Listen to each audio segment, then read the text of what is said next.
For the past 25 years I've been on this journey. I don't know where I'm going. I just know that the goals that I set out to do, I've achieved.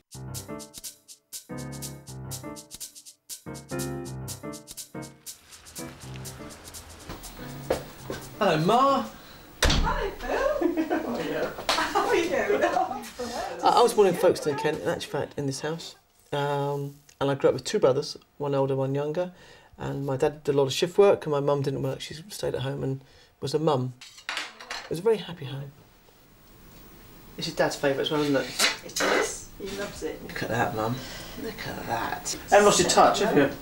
When he was a child, he would come home from school and find me baking cakes ready for tea time. And he'd stand and watch and then help with the mixing and put the finger in the bowl to taste. And he just loved it.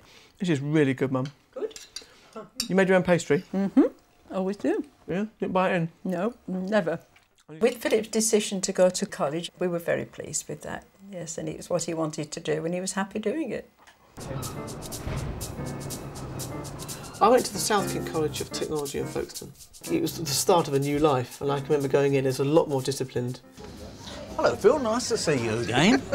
Back in the old college. How long is this? Rather a long time. 20 years. I came back 20 one years, time in yeah. 20 It must years. be 20 years, yeah. You haven't changed, have you? That's right. No, you haven't changed. You still frighten me. Yeah, good. I'm glad. Still frighten me now.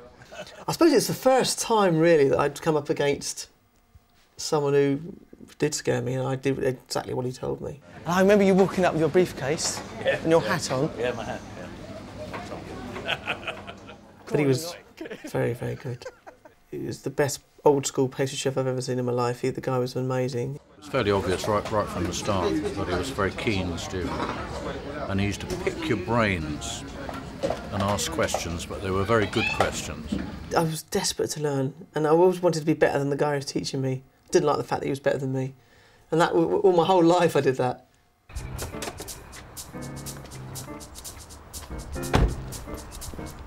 My first job was in Folkestone, a typical 4-star seaside hotel. My first impressions of Phil was this good-looking young man, skinny, full of his own importance, but with a special feel for food. Welcome home, Mr. Vickery. Has it changed or what? That's the same stove, Fred. I know. The position was larder chef. Now that basically means you go into the larder, which is an area that does all the cold starters, it makes all the mayonnaise, it makes all the cold sauces, it prepares all the meat, all the fish, everything else. I can remember being on here, Fred. Veg. Yeah. You shouting at me. I'll be over there. Stock pot here. Yeah. Fryers were there. Yeah.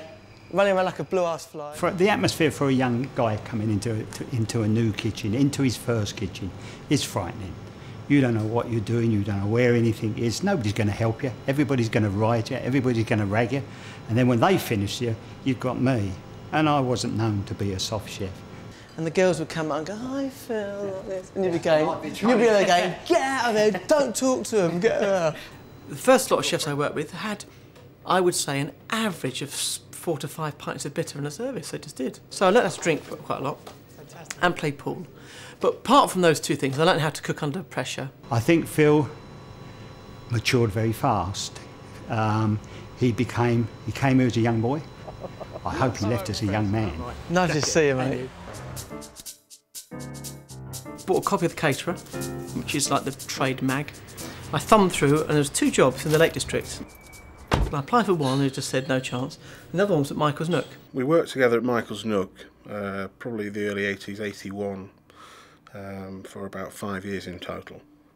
And I worked for a chef there who was a real bully, and I worked there for about a year, and I got so fed up with it that I was going to leave, and then he left, and Paul and I took over. We ran the kitchen essentially together during that time. And Paul and I got into the Master Chef's book. We were 22, for goodness sake, at this point.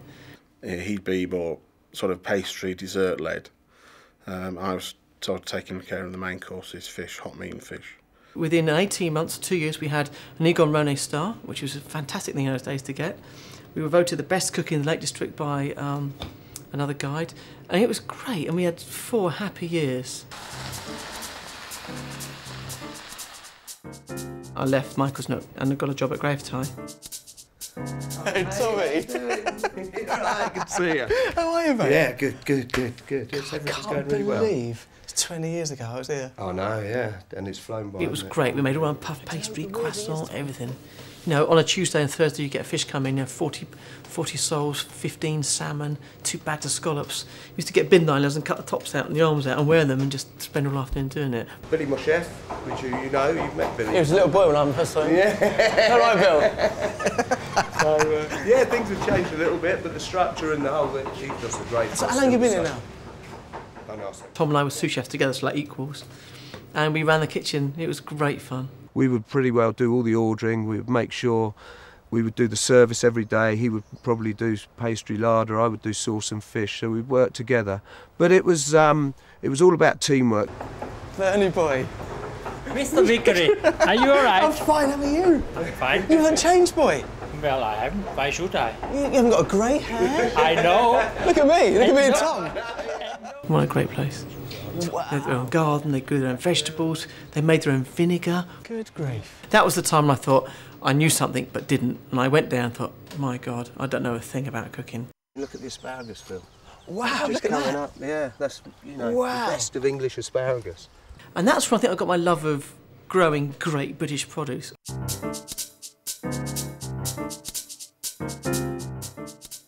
I left Grave Tie, I went to the castle in Taunton. Gary Rhodes had left, you know, Michelin star, huge, very, very well-known chef, and I was nobody, and I took over and it was quite difficult. Nobody else was doing what I was doing in the way I did it. It was great that I finally had a base that I could say, yeah, this is my food. It wasn't any premeditated thought, I just cooked the way I wanted to cook. I've cooked for 2 Prime Ministers, cooked for Maggie Thatcher, I cooked for John Major. I made the Queen Mum's official 100th birthday cake, which was quite nice. Royal Mail phoned me up, said, do you want to do it? I said, no, done that years ago. And they told me how much they're going to pay me. I said, yep, when do you need it? Not a problem. Television phoned me up and said, look, it's Ready Steady Cook. And do you want to do telly? And I said, no, thank you. Ooh, I'm a professional chef, don't do that sort of thing. So that was 9 years ago. And then from there, obviously MasterChef came and Who Will Do the Pudding came and obviously This Morning came along and it's, you know, it's nice to be thought of in that way. So what we got? Oh, sorry. Do you mind? Coupled with the fact that I did meet my wife on telly. I thought it was your arm. So, you know, I sort of thrust into the limelight. I think someone called it guilty by association, which is true.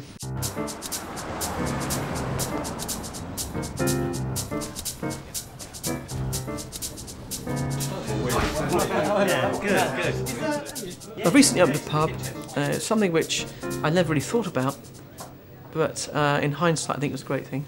It's fairly unique, there's not many places that do what we do, so it's actually quite nice to bring those all together in a really relaxed atmosphere. You can have a pint, you can have a sandwich, you can have a bowl of white bake, whatever. But to me that is real British cooking, real British food served in a pub environment which is uniquely British. Big man.